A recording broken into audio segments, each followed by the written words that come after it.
And there he is, the new leader of the federal NDP, filmmaker Avi Lewis, after a 7-month campaign, winning the leadership just announced today in one round, securing nearly 40,000 votes of the roughly 70,000 that was cast for the leadership. And there you have now the leader, along with members of the NDP caucus, the other hopefuls that ran for leadership. And you saw earlier there Avi Lewis holding the hand of his wife, noted author and political activist Naomi Klein.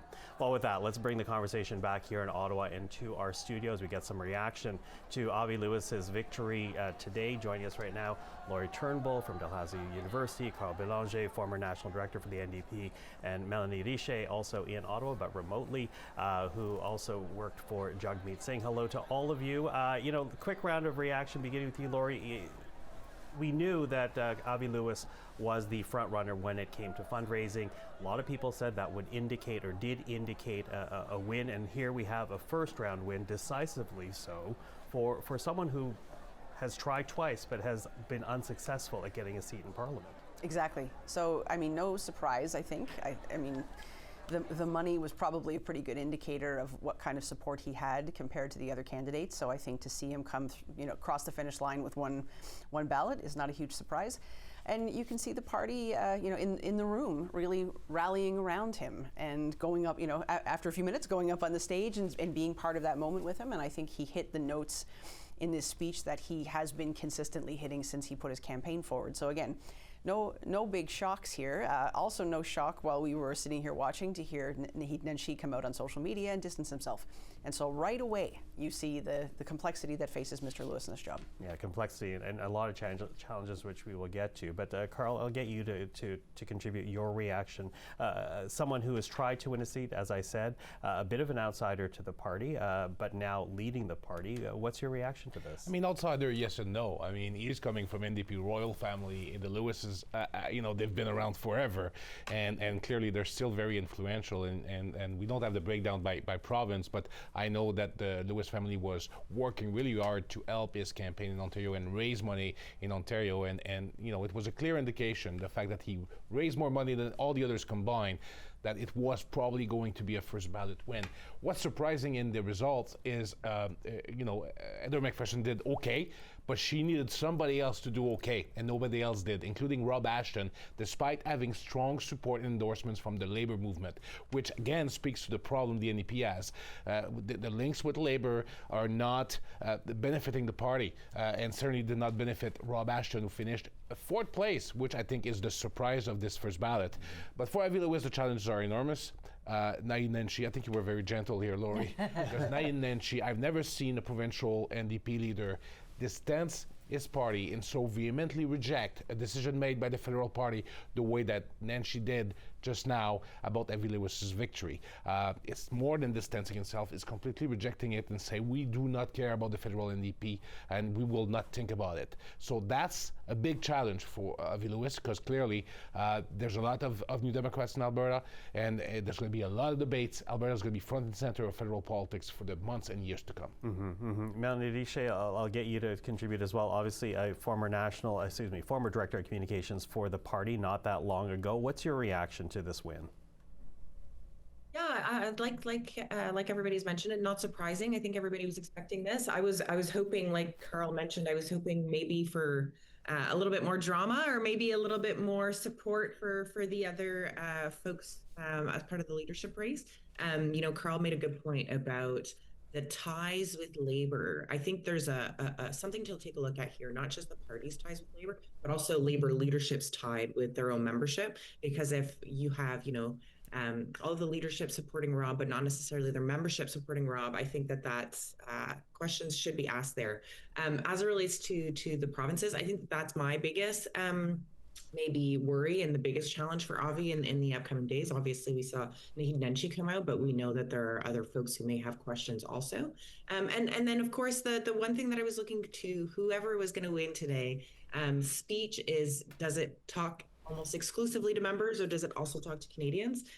While as was mentioned, nothing surprising in his speech. I think it's what we've heard over the last few months. I was hoping for a little bit more. What are you saying to people watching at home who are paying attention to who the new leader is that didn't, purchase a membership but are part of the NDP universe? And I was hoping for a little bit more of that today, a little bit more of speaking to regular folks instead of just speaking to members. But obviously, congratulations to Avi as the new leader, and it was decisive. So that's always important in moving forward. Oui, Mélanie, comme vous le mentionnez, c'était le résultat auquel la majorité des gens s'attendaient. On peut peut-être prendre juste un instant pour repasser les chiffres du résultat. Je pense qu'on a un tableau qui est prêt. Et donc, je vais repasser rapidement justement les chiffres. Donc, un total de environ 71 000 votes valides qui ont été déposés.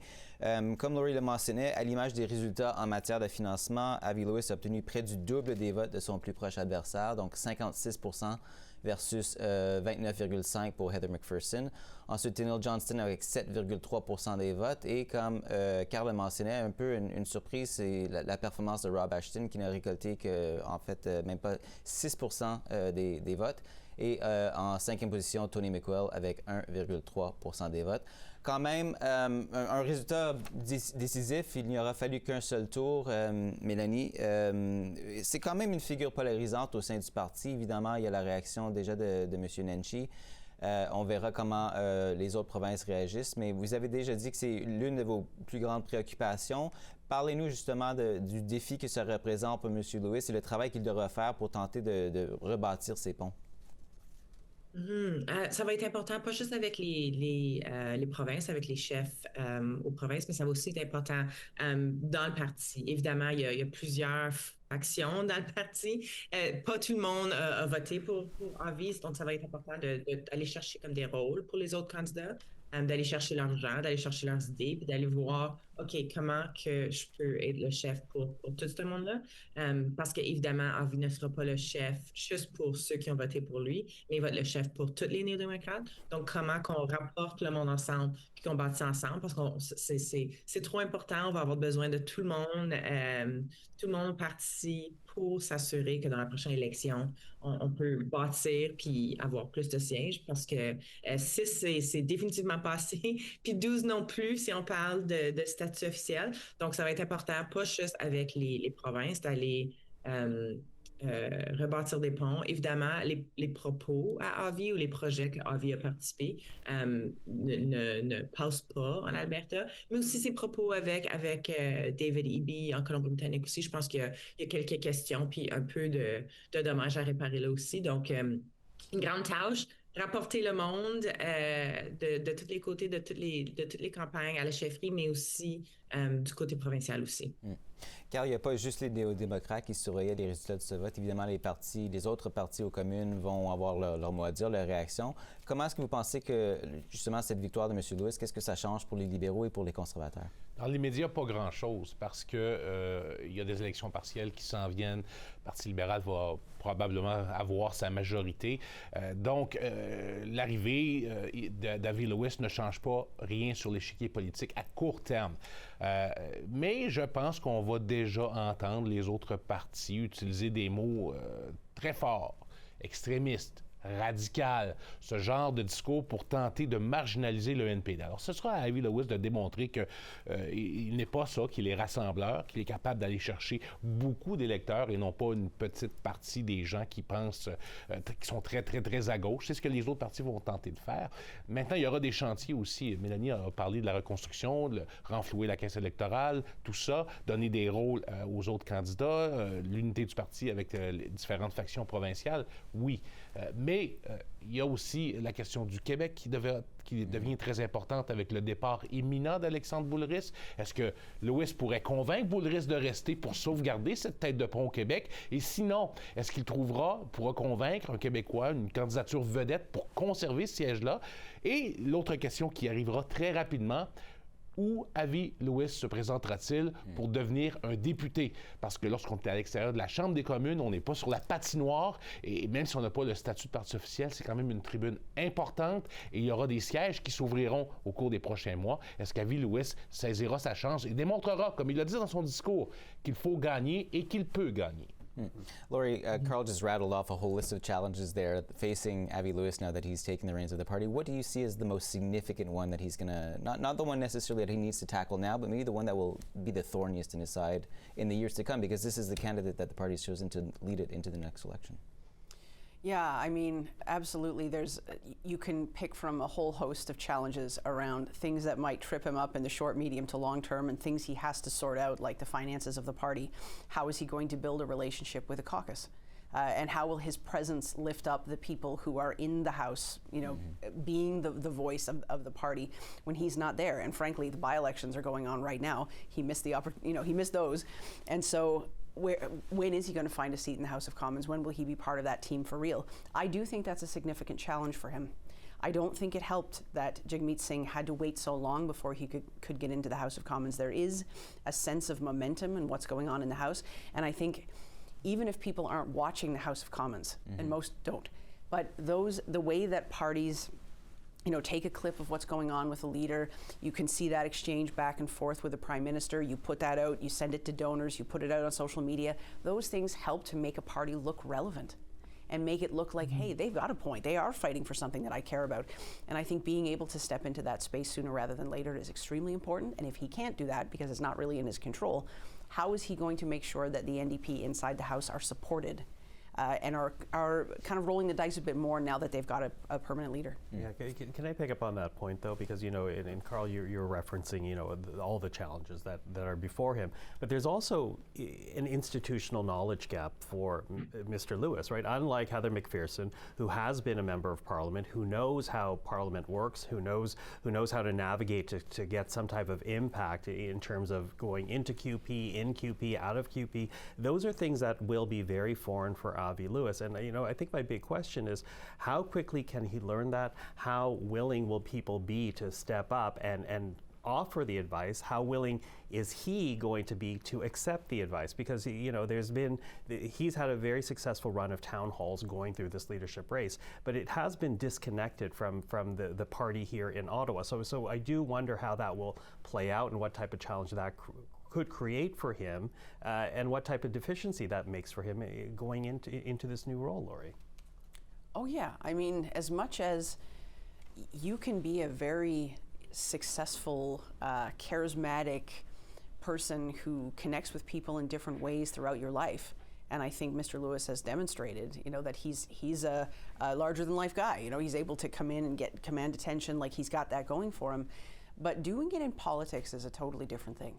Like there is, not to, commend the Ottawa bubble or anything else, but there is a different kind of way of connecting to the political process and getting people to trust you as a political party leader, and kinds of ways of communicating, ways of being strategic, understanding the kinds of blind spots and pitfalls that can trip you up as a party leader, especially when you're asking people for their trust for the first time. Whether he's going to have, I think there's a really critical need for him to make sure he's got the right staff around him, hire really smartly to make sure that people who have that institutional knowledge are able to build you, and support you as you're growing into that role. And he's got to worry about things like, is anybody else going to leave? Bullarice is an obvious flight risk, but people have been talking about that for a long time. But what about other people around who think, you know what? Yeah. I wasn't so excited, I'm not putting words in their mouth, but maybe there's somebody, a couple of people there who are thinking, no, this isn't quite the way I wanted to go actually, and I don't want to do this anymore, and I'm going to go sit with Carney because we've been in those conversations. I don't know, right? So I feel like even that aspect of things, the NDP is not out of the woods necessarily in terms of further loss. Which is, again, another challenge he's going to have to deal with. Yeah. Karl, what would you say to the lack of institutional knowledge that Avi Lewis has going into whenever he secures a seat in the House of Commons? Well, it's interesting because, there were other elections during this convention, namely the NDP executive, and one of the person that was elected was Libby Davies, former MP. So he's trying to bring some people like that. There's some former political staffers that were elected too. But there's also a cut from what is perceived as the people who have been around the Jagmeet Singh era and going back to Mulcair and Layton. So there is this tendency, and certainly the Lewis campaign was pushing hard on cutting the ties with the professionals and all that. So you can have a bunch of people who will come to Ottawa with not a lot of resources and not really knowing what they're doing. So this will be the challenge for Lewis, like translating a win in the NDP circles into something that is palatable for more voters will be interesting to watch. But there is no question that the biggest enemy of the NDP is invisibility. And Avi Lewis, will be able to attract attention. Not always necessarily for the good reasons, but the saying, speak of me. What's the saying? Speak of me badly, speak of me well, but speak of me. I have the words in French in my head. Sorry. But anyway, the point is, he will attract attention, and when he comes to Ottawa with his partner Naomi Klein, it's a power couple. Yeah. It's a power couple. And I think it will help the NDP. Okay. I like to say, if you have nothing good to say, sit beside me. But anyways, Mel, you've been in the front lines. You know what it's like, probably most closely than anybody around this table, how to navigate the House of Commons and the challenge of that. What do you say about the institutional knowledge, lack thereof, that Avi Lewis will have going into the House if and when he secures a seat? Right. I couldn't help but laugh at Karl's comment about, getting rid of the professionals. Well, the professionals have been, working here, holding the bag for a lot of years. So yeah, when you're looking for institutional knowledge, that's not a good way to start, because you're going to need help. You're going to need to make decisions, and you don't want to do what other legislators have done, which is, clean shop, bring your people in who have no institutional knowledge and then make mistakes. I think something that would be really smart is to make sure that you're bridging those ties also, as you're talking about bringing people from, the provinces, et cetera, together. I would say it was funny to me that the lesson that a lot of folks, particularly in the Avi camp, seemed to learn from the last election was that we were too pragmatic, or we were too close to the Liberals with the delivery of dental care. As someone who saw it really closely, I think the lesson from the last election was we weren't credible.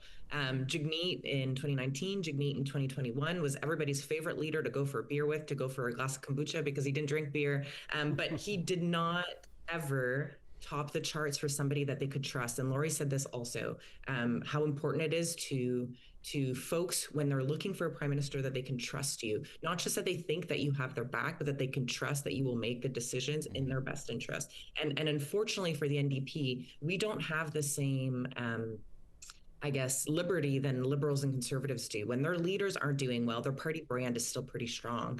Our party brand is also not credible. So when you have a party that's not credible to govern, and you have a leader that's not credible to govern, how do you convince folks to place their trust in you as prime minister is really hard. But one way to do it is to be in the House of Commons, is to show what you're doing. It's to ask the prime minister questions, to keep him to account, and to do it in a way that's happening right away. Not, I'm going to respond hours later when journalists have already moved on, or when the public has already moved on. So the ability to do that is quite important. And so is rebuilding the party. So is going in every corner of the country, but you need money to do that. And one way to, maybe get a little bit more money is to be in Ottawa talking about the things that you're doing. So definitely something that you need to balance, and having the opportunity to be in the House is the proof of putting your money where your mouth is to people. When you're saying, I'm going to fight for this thing, the ability to show people by doing it in the House proves to them that you mean what you say and you're not just saying it. Mm-hmm. Well, listen, I appreciate the round of thoughts. Of course, Avi Lewis just now declared the winner of the NDP leadership race. We'll have more to say in the coming days and weeks. But for the conversation right now, because we're going to go back to the convention, I want to make a special shout out to Mélanie Richer, because Melanie had the heroic task of making her way back to Ottawa last night from Winnipeg, and here you are. So, Mélanie, thank you to you. Sorry, I'm not in studio. Well, we weren't going to push it, but thank you very much. Appreciate it. Laurie Turnbull, as always, thank you very much. Karl Bélanger, thank you very much. Marc-André, Cossette, and I will stand by here in studio, but right now we are going to send it back to Winnipeg, because the debates around motions are still going on after the announcement of the leader. We now rejoin the final day of the NDP National Convention in Manitoba.